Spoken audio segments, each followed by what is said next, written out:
कुछ ना बताई बे बदे कि तू कहबू कि अपने बात का तो सब ही बखान करला अपन दही के खट्टी ना बताओ, लेकिन हम ही जरूर कह कि तोरे पड़ोसे जे खैलो ही उसे पूछ लिया। वो जरूर हमें मुरई के बारे में बताइए। जन कोनो नया बेचवैया ना आयल है, बहुत दिन से तोरे गाँव के लोगन के मुरई खियावते। मुहवा में डलता लगी जैसे खोआ,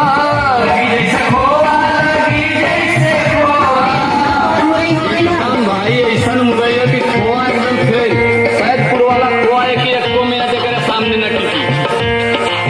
मुहवा में डलता लगी जैसे खोआ, लगी जैसे खोआ, लगी जैसे खोआ, पहले पलौ का लगी बम्बई खोआ,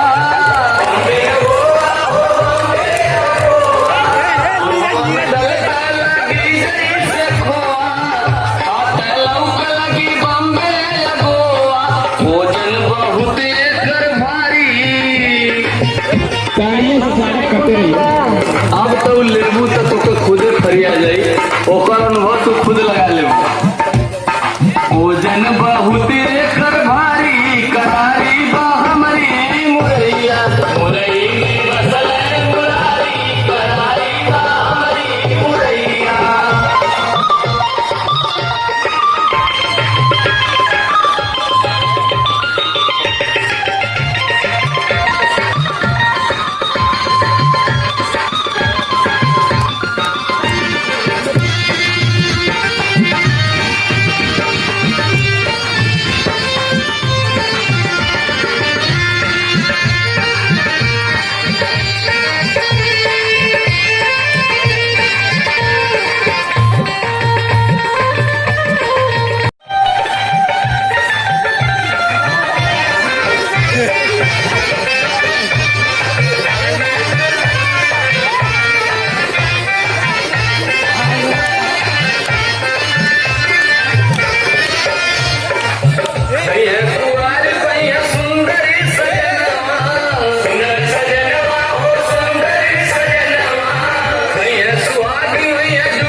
सुखल फुलवारी, करारी बा हमारी मुरैया, मुरई में बसल है मुरारी, करारी बा हमारी मुरैया।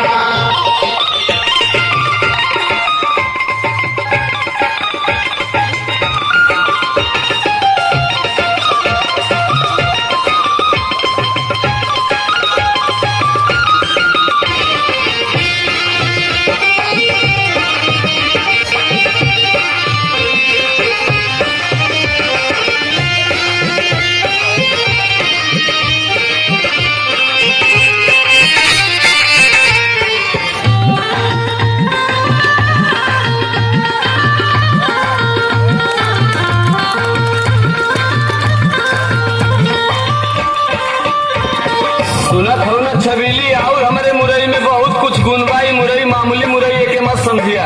अच्छा, हमारी मुरई आके बड़ा परचार बा, बड़ा परचार बा, हो बड़ा परचार बा।